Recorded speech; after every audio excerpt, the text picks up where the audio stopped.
So my first name is Sarah. I am Canadian, born and raised here in Canada, Ontario. My husband is in Casablanca, Morocco.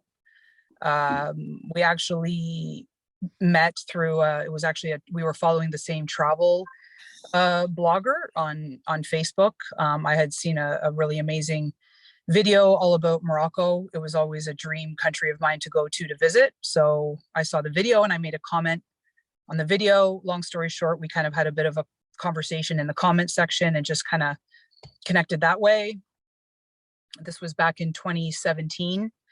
Of course, I always want to be, very careful. I'm a very skeptical kind of person. I have, trust issues with pretty much everybody. So, I took my time. We chatted every day for 2 years on video call, obviously. And yes, there is an age difference, but to us, age is just a number. When you feel that chemistry, that connection, similarities, all kinds of beautiful things together, it's there. For me, a connection or a bond, it's either there or it's not there, and I don't have time to waste. So we obviously wanted to meet, but I said I want to do it on my terms when I'm ready. So like I said, we spoke for 2 years, which is a very long time, and you can really, really, really get to know somebody on a very deep level in that amount of time. And I said, I will come to Morocco, but when I'm ready. So in 2019, I ended up, I had some time to myself. I had worked hard and saved money and thought, you know what, let's meet. So I booked my trip, booked an Airbnb. It was beautiful to meet for the first time, obviously. It was, very romantic. It was real. It was all mixed emotions. You're nervous, you're excited, you're happy. It's wonderful. So we spent 2 weeks together, obviously met family and friends. We traveled all around together, lived together, shopping together, doing everything like a normal couple. Obviously having more deep conversation and, decided like, this is it, right? So I came back to Canada, and of course we have to start the paperwork trail. It's an endless document journey. I had to get lots of documents here. He obviously has to get lots of documents done there. I went back. I lived there for over a month. It's quite a process, as most people know, for a Canadian to marry in a different country. Every country has their own rules and procedures. So we had our ceremony. It was beautiful. It was wonderful. We had a great time for over a month. We got our marriage certificate, did everything we needed to do. I came back, obviously, to Canada. It's absolutely heart-wrenching saying goodbye. I don't wish this pain on anybody, because saying goodbye to your partner is the most sickening thing anybody can go through. When you say goodbye at the airport, you never know when you're going to see your love again. So I started the application. Took me about a month to, gather all the documents, do our photos, blah, blah, blah, all the sponsorship application. I mailed it in. At the time, you sent it to Sydney, Nova Scotia. Most people know that. So let's just say August 12th, 2019 is our application date. That's the date they received it. They started working on it around October. Before you know it, he got called for his medical. Things were going nice and fast. Did his biometrics, nice and fast. Most people know that every country has their own timeline. So basically for Morocco, they always say online it's about 12 months. So we also knew of people that were getting their PR in about 7-8 months, which was pretty good. 2020, March, April, we might be getting called. We knew that we'd be called for an interview, because there is an age difference. We were ready. We took our time with everything. That's the good thing about us, is we didn't rush into anything. And the application was perfect. Everything was perfect. And then what happened? March 2020, lockdowns, embassies shut down, everything, basically everybody's worlds internationally goes on hold. So that's a little bit like, 2 weeks to stop the curve, or to whatever, they're wondering, okay, when is embassies across the world and visa offices going to reopen? Obviously there's going to be a backlog. We get that. So obviously August 2020 arrives. We're now at 1 year of our application, right? Waiting. And it's pretty gut-wrenching, to be crying every day and missing your partner. And anybody that's listening to this can relate 100%. It's not easy financially to travel back and forth all the time. It's not part of everybody's budget, right?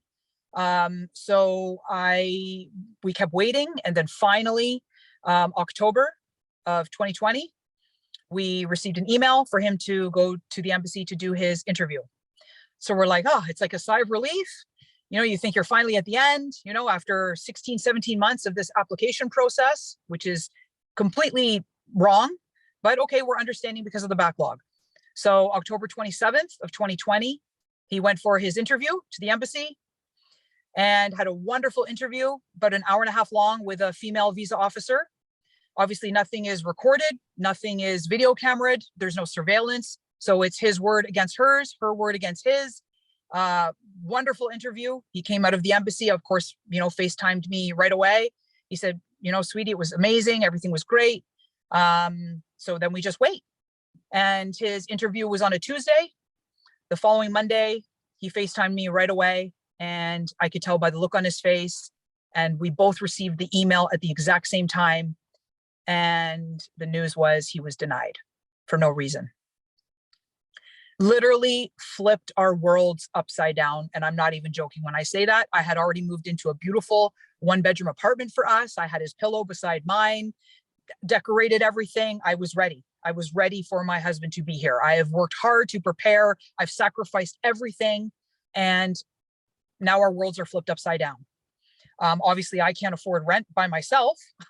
So I had no choice but to pack up everything. I was only in that apartment maybe less than 2 months. I had to pack up everything, and I had to rent a room somewhere. That alone is not an easy task. And we have within 30 days to file an appeal to appeal the decision. So putting aside the trauma, putting aside the shock, the devastation, there is no words in the English language dictionary to describe the most traumatic, gut-wrenching feeling. I will forever be traumatized by that feeling of hearing that my husband was denied. And you go into panic mode, you go into survival mode, and you have to figure out, now what? Now what? We're going on almost a year and a half without even seeing each other. This is unacceptable. Mm-hmm.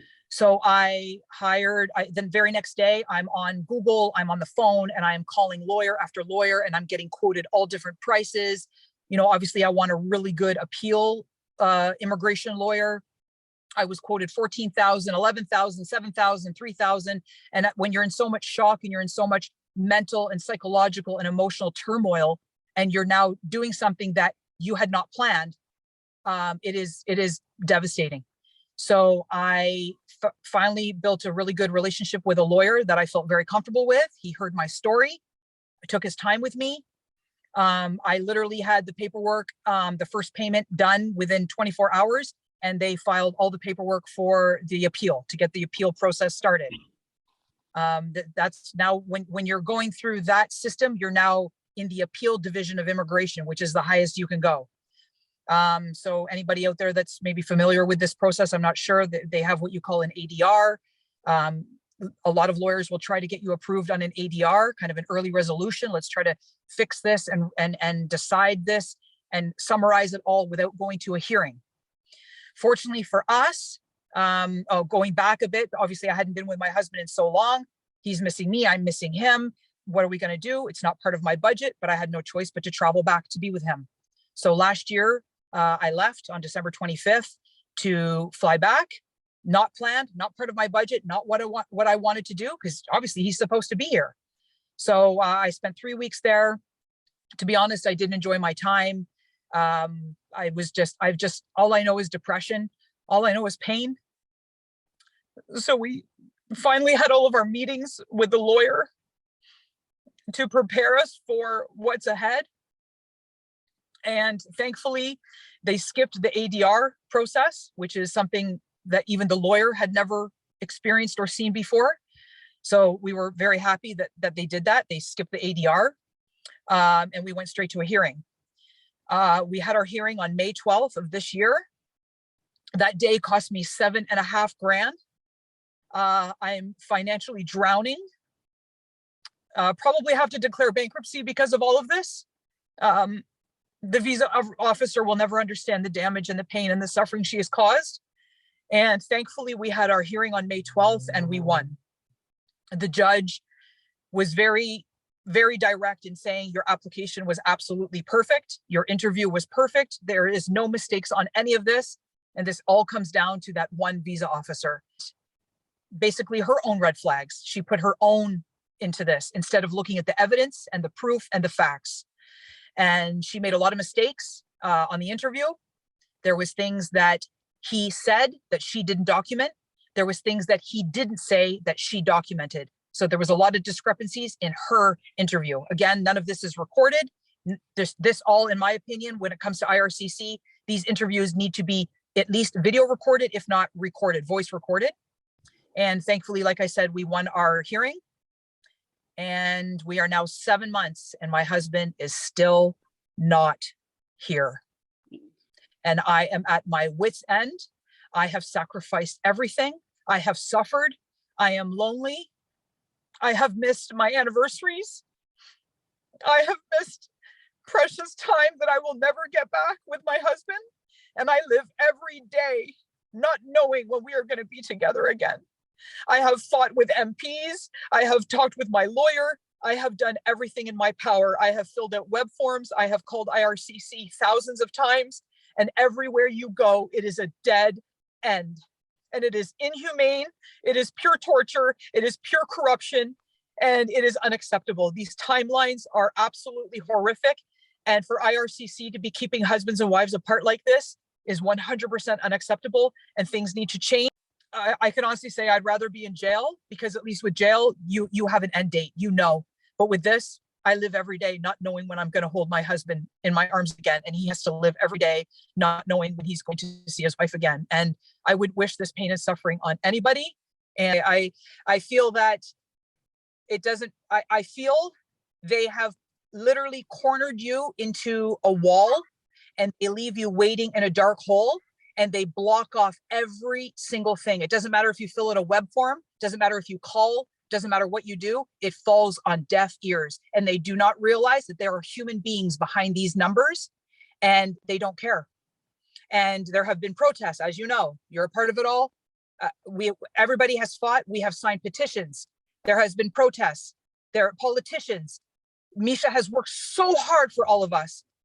What more do we do? What more do we do? Marco Mendicino is now gone. Now we have Sean Fraser. Something needs to change. Something needs to be done. These backlogs are unacceptable. They are using so many things as an excuse. Afghan refugees as an excuse.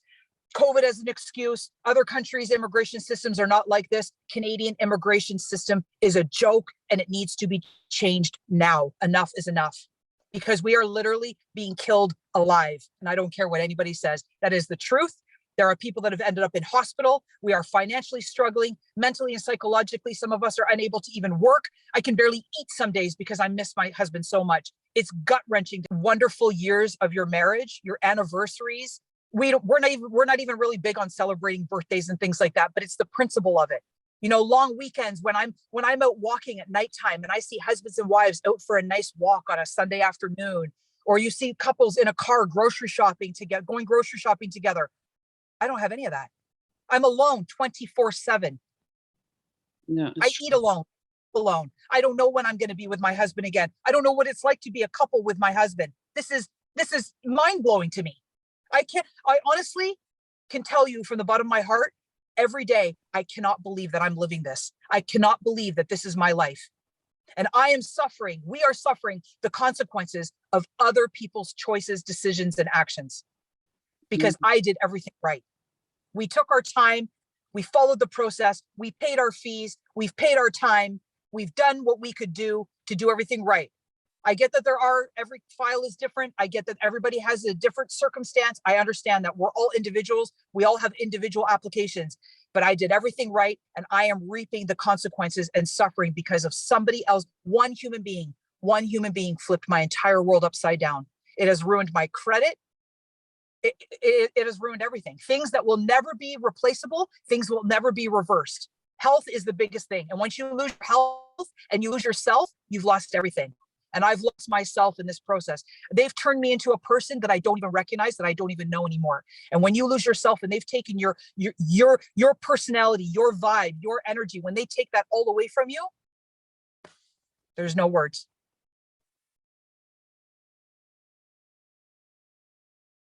what gets to me is that we're Canadian citizens, and it is our family that we are sponsoring. We are married, and that we are separated. When our spouses apply for a visa, oftentimes it is denied based on the income that our spouse receives, based on their family ties and their relationship with the country. They don't believe that they will go back to their country of origin once their visa is expired.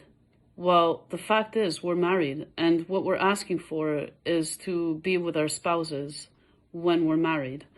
We are asking for a special temporary visa. We're asking for permission to be with our spouse. If a visa cannot be given, then what we're asking for is to at least be reunited with our spouse in a timely manner. Even 1 year, I find, and most people find, is a very long time. So can you imagine this backlog that stems from 2020, 2019, 2018, 2017, 2016? It is completely unacceptable. As Canadians, we are asking for the right to be with our loved ones.